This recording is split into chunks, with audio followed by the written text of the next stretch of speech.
ব্যস্ত শহরের যান্ত্রিক মানুষেরা কনক্রিটের তৈরি যে বাড়িগুলোকে আপন করে নিয়েছে প্রিয় নীড় হিসেবে, সেখানে সূর্যালোকের গৃহপ্রবেশের অপেক্ষা চিরন্তন। কিন্তু গায়ে গায়ে লেগে থাকা এই দেয়ালগুলোর ফাঁকফোকর গলে সূর্যরশ্মি প্রবেশাধিকার পায় না। সবুজের সমারোহ আর সূর্যালোকের উপস্থিতি নিয়ে গড়ে উঠেছে যে নীড়, তার গল্পই বলবো আজ। প্রিয় দর্শক, আমন্ত্রণ জানাচ্ছি নীড়ের কাব্যে।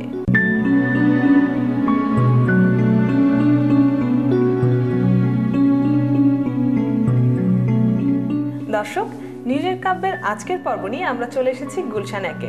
ঘুরে দেখব সুন্দর করে সাজানো একটি ফ্ল্যাট। বাইরে থেকেই এর বৈচিত্র্যময় সাজসজ্জার কিছুটা আঁচ নিশ্চয়ই আপনারাও করতে পারছেন। চলুন তাহলে ভেতরে চলে যাই আর ঘুরে দেখি চমৎকার করে সাজানো বৈচিত্র্যপূর্ণ একটি ফ্ল্যাট।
বাড়িতে ন্যাচারাল প্ল্যান্ট বা সত্যিকারের গাছ রাখতে হলে তা কিছুটা বাড়তি সময় আর পরিচর্যা তো চাইবেই।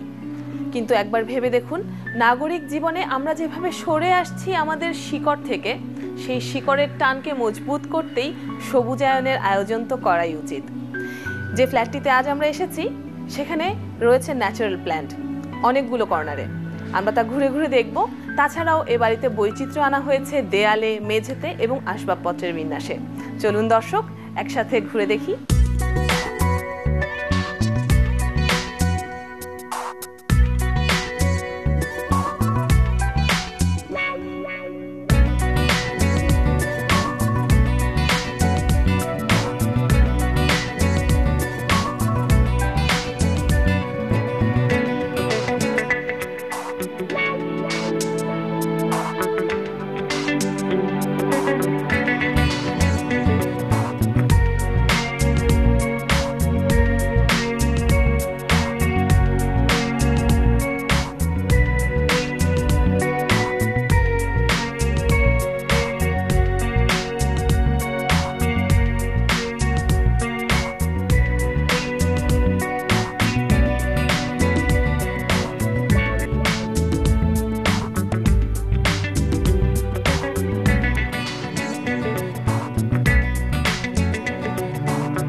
দর্শক, সুন্দর এই ফ্ল্যাটটি ঘুরে দেখতে দেখতে আমার পাশাপাশি নিশ্চয়ই আপনারাও খেয়াল করেছেন এখানে সামঞ্জস্য ঘটানো হয়েছে আধুনিক স্থাপত্যকলার বিভিন্ন অনুষঙ্গের পাশাপাশি ট্রেডিশনাল আর ন্যাচারাল এলিমেন্টেরও। এই ভাবনাগুলো যার মাথায় এসেছিল সেই তরুণ স্থপতি মোহাম্মদ সাজ্জাদ হোসাইনের মুখ থেকেই এবারে জানবো নির্মাণ শৈলীর পেছনের কথা।